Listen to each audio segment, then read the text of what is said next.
mwaka 79 tarehe 25 hiyo Julai, wanajeshi wa Tanzania, sio wanajeshi tu, wale wote waliopigana vita vya Kagera, kwa sababu vita vya Kagera ilikuwa imechukua mchanganyiko wa watu. Kulikuwa na wanajeshi, kulikuwa na mgambo, watu wengi waliingia. Kuna waliojitolea kwenda kupigana vita. Siku hiyo ndio wanajeshi, kundi hilo ambalo lilikuwa limepigana vita lilipokelewa Bunazi na aliyekuwa rais wakati ule na amiri jeshi mkuu hayati baba wa taifa Mwalimu Julius Kambarage Nyerere. Mimi nilikuwa kamanda wa kikosi maalum au kikosi cha komando. Bezi yetu ilikuwa Zanzibar. Mwalimu alipotangaza kwamba tuna nia ya kumpiga Idi Amin, tuna uwezo wa kumpiga Idi Amin, sisi tulichukuliwa kutoka Zanzibar kwenda Kagera. Na wakati huo huo Idi Amin alikuwa amevunja daraja. Kwa hiyo tulichukuliwa na kwenda moja kwa moja Kagera. Tukawa chini ya brigade headquarters au makao makuu ya brigade wakati huo, kabla division kuanzishwa, ambayo ilikuwa chini ya General Kiweru. Tulimkuta kule General Kiweru, daraja ilikuwa imevunjwa na hakukuwa namna yoyote ya kwenda sehemu ya Tanzania ambayo ilikuwa imetekwa na Idi Amin. Kwa hiyo sisi tulichukuliwa na kuanza kufanya operation kuingia katika eneo ambalo lilikuwa limetekwa na Idi Amin. Na tulipoanza operation, kikosi cha wahandisi au field engineer walikuwa hajafika kule front line. Kwa hiyo hakukuwa na namna yoyote ya kuingia katika lile eneo ambalo Idi Amin alikuwa ameteka. Tulichofanya, tulianza kutumia mitumbwi ya kiraia ya wananchi. Na kwa sababu operations zetu tulikuwa tunafanya kwa vikundi vidogo vidogo, tulikuwa tunatumia mitumbwi ya kiraia. Tunavuka mto Kagera, tunaenda kufanya reki kwanza. Baada ya hapo tulikuwa tunarudi eneo letu na kutoa taarifa. Baada ya kukamilisha taarifa nzima, tulianza kuvuka tukitumia mitumbwi hiyo hiyo ya raia. Baada ya kufanya reki ya kutosha, tukaanza kupiga majeshi ya Idi Amin na kurudi. Tunaenda tunapiga na kurudi. Baada ya field engineer kufika, tukawa tunavushwa na mitumbwi ya kijeshi ya field engineer. Baada ya muda ikatolewa amri na General Kiweru ya kupiga mizinga. Mizinga ilikuwa inapiga ya tirale na sisi tunaingia kupiga mle ndani. Katika hatua za mwanzo tukasecure lile eneo. Field engineer wakajenga daraja mto Kagera. Baada ya kuhakikisha kwamba tumesha secure lile eneo, wakajenga daraja na vikosi vikaanza kupita. Kwa hiyo mwanzo, katika hatua za mwanzo nilishiriki kwa namna hiyo. Mimi nilikuwa kikosi cha mawasiliano cha jeshi. Baadaye nilihamishiwa brigade ya 201 wakati ikiitwa Chui brigade ya Mashariki. Nilikwenda pale brigade, nilikaa muda mdogo kama sio miezi 4, miezi 5. Kukawa kuna zoezi la brigade, ambazo zoezi la brigade ilikuwa linafanyika Arusha. Wakati huo brigade ya Mashariki ndio ilikuwa inachukua kanda yote ya kaskazini, mikosi Dar es Salaam yote, Tanga, Arusha. Mimi nikawa mmoja wa watu walioteuliwa kushiriki hilo zoezi. lakini niseme sijui bahati mbaya au nzuri, nilikuwa mwanamke peke yangu kama mtu wa mawasiliano. Wakati huo tunaitwa maopareta. Tukatangulia kama kundi la kwanza la kutangulia, tukiwa tunasubiri kundi kuu litakuja nyuma. Tukaenda pale Arusha, wanaita Sofa siku hizi, lakini ni pale Arusha Monduli chini. Tukawa tumekaa tukisubiri kundi kubwa lije ili zoezi lianze. Wakati huo mimi nilikuwa askari, kama nilikuwa na askari mdogo, nilikuwa ni mwenye cheo cha koplo. Tulitegemea tungeanza tarehe 1 au tarehe 2 tu, kwenye mwanzoni mwa mwezi wa Novemba ilikuwa hilo zoezi lianze rasmi. Lakini tukaona zoezi alikuanza na wale wenzetu hawakuja. Lakini baadaye nilikuja kujua, kwa sababu kama nilivyosema mimi niko operator, kwenye message zilizokuwa inapita kwamba kundi kubwa limeshatangulia linaendelea mbele. Naendelea mbele wapi? Mambo mengine nafikiri wakubwa ndio walikuwa wanajua zaidi. Tarehe 2 nakumbuka mwezi huo wa 11, Mwalimu akiwa Songea, hayati baba wa taifa, ndio ambaye alikuwa Amiri Jeshi Mkuu, alitangaza vita vya Kagera. Jana ametangaza mwenyewe kwamba ni kweli majeshi yake yamevamia nchi yetu na yamechukua sehemu hiyo ya Tanzania iliyo kaskazini mwa mto wa Kagera, kwamba tangu sasa eti sehemu hiyo ni ya Uganda na itatawaliwa kijeshi kama Uganda inavyotawaliwa. Ndivyo alivyotangaza mwenyewe. Sisi ametusaidia katika kutangaza jambo hilo kusudi sasa, kwa sasa ubishi uishe. Sasa hiyo ndio hali. Tufanye nini? Tunayo kazi moja tu wa Tanzania sasa, tunayo kazi moja, ni kumpiga.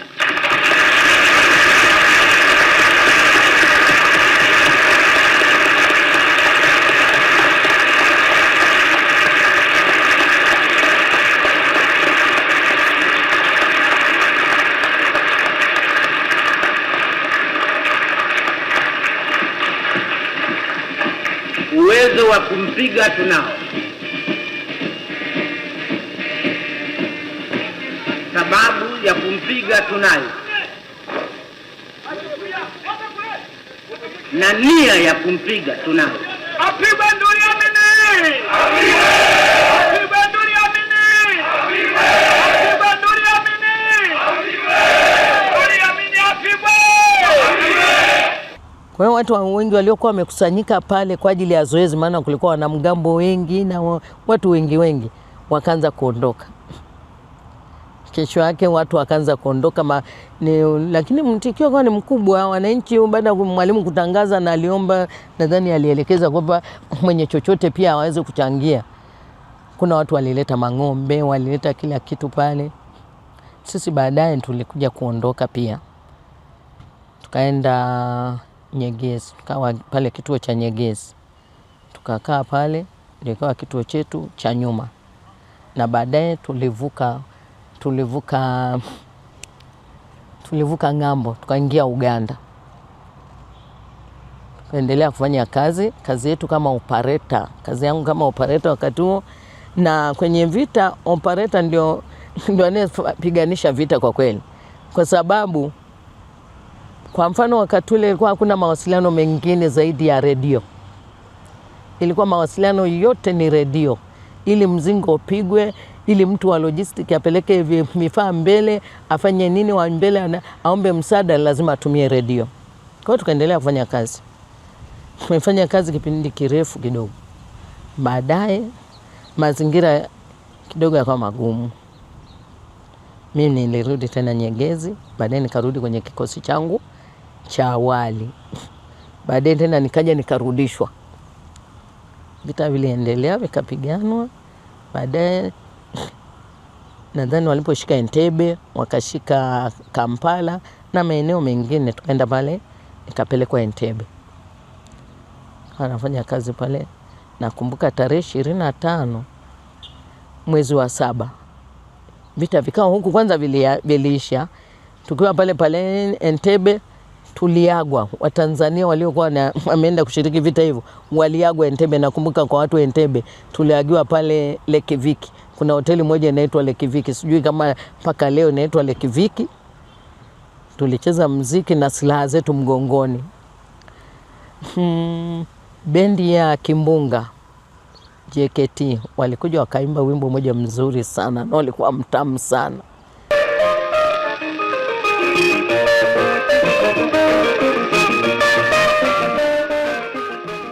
Tukacheza muziki mpaka asubuhi. Nadhani siku hiyo tukapumzika, kesho yake ndio tukavuka kuja kupokelewa Bunazi. Ndio ninavyokumbuka.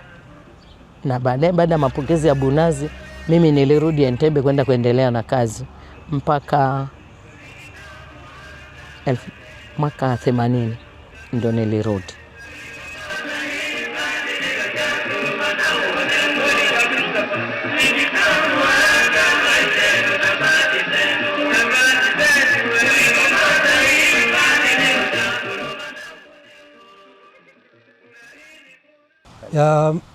Tukio ambalo mimi nasema lilisaidia sana kuleta ushindi kwa kikosi chetu cha komando ni matukio ya kuvuka mto Kagera mwanzoni kabisa, wakati daraja limevunjwa. Hakukuwa na namna nyingine yote ile ya kwenda kwenye eneo letu ambalo Idi Amin alikuwa ameteka, lakini wale vijana walifanya kazi kwa ujasiri sana. Kama nilivyosema, kwanza vijana field engineer walikuwa hawajafika eneo la vita. Vijana walikuwa wanavushwa na mitumbwi ya kiraia ambayo kwanza ilikuwa ni hatari, lakini pia huyu anayetuvusha tulikuwa hatuna uhakika naye. Kwa hiyo ilikuwa ni vitendo vya ujasiri, na kwa hiyo ndio iliyosaidia kujenga daraja la mto Kagera, kwa sababu bila hivyo daraja lisingeweza kujengwa. Watanzania kwa ujumla wake, na mimi labda na uzoefu wangu kwa maeneo niliyopita. Kwanza uzoefu wa vita hiyo vya Kagera, mimi nimeshiriki ulinzi wa amani Sudani Kusini, nimeona. Nimekaa na maeneo mengine, na kama nimekaa pia Burundi kama mwambata jeshi na maeneo mengine. Watanzania kidogo sisi tuko tofauti. Kwanza Watanzania tuna upendo wa ajabu sana. Tuna upendo ambao, yani kwanza mtu akikujua, unaweza kukaa na mwenzako kabila tofauti, dini tofauti mahali, watu wengine wasijue. Wakaja kujua labda baada ya muda mrefu sana. Kwa nini? Sisi kwanza huwa ni ndugu kweli. Hamasa ya wakati ule ilikuwa hamasa kubwa, iliwajumlisha Watanzania wote. Kama nilivyosema pale, mimi niliona kwa macho yangu kule Bukoba na pale Arusha, namna ambavyo Watanzania walijitolea. Kuna waliotoa magari yao, waliotoa vyakula, walitoa mahindi, walitoa maharage, walitoa ng'ombe, walitoa kondoo, walitoa mbuzi, ili kuwawezesha Watanzania waliojitolea kwenda kupigana kwa ajili ya nchi yao. Sisi tuna upendo wa ajabu sana, tofauti na maeneo mengine. Na ukiangalia kiutawala, inawezekana wenzetu tuliopigana nao walijiandaa sana, lakini mimi ninaweza kusema labda walikosa kitu. Walichokosa ni umoja, hawakuwa pamoja, ndio maana tukawashinda kiurahisi. Sisi Watanzania ni wamoja, tunapendana, na bahati nzuri sana Watanzania sisi hatupendi tabu. Hatupendi tabu. Tunapenda amani. Tunapenda upendo. Ndio naweza nikazungumzia hiyo. Mimi ningesihi uongozi uimarishe jeshi la akiba. Ni muhimu sana katika ushindi katika vita. Jeshi la akiba lilisaidia sana kutuleta ushindi nchi yetu. Kwa hiyo nawasihi viongozi waimarishe jeshi letu la akiba. Na wakati ule kulikuwa na chama kimoja na mitandao ya kijamii ilikuwa haipo sana. Kwa hiyo watu walikuwa hawana ushawishi wa watu wengine au vyombo vingine vya kuweza kuwarubuni. Sasa hivi kuna mitandao mingi ya kijamii. Mimi nasihi vijana na hasa wa kizazi hiki wanatakiwa wawe wazalendo kwa nchi yetu. Hatuna nchi nyingine, tunayo nchi moja tu ya Tanzania. Hatuna mahala pa kwenda, bali tuna ni petu hapa Tanzania. Kwa hiyo nawasihi vijana wawe na uzalendo kwa nchi yao au kwa nchi yetu ya Tanzania. Tujifunze kuendelea kuwa na upendo. Lakini huo upendo hatuwezi kuanzia juu.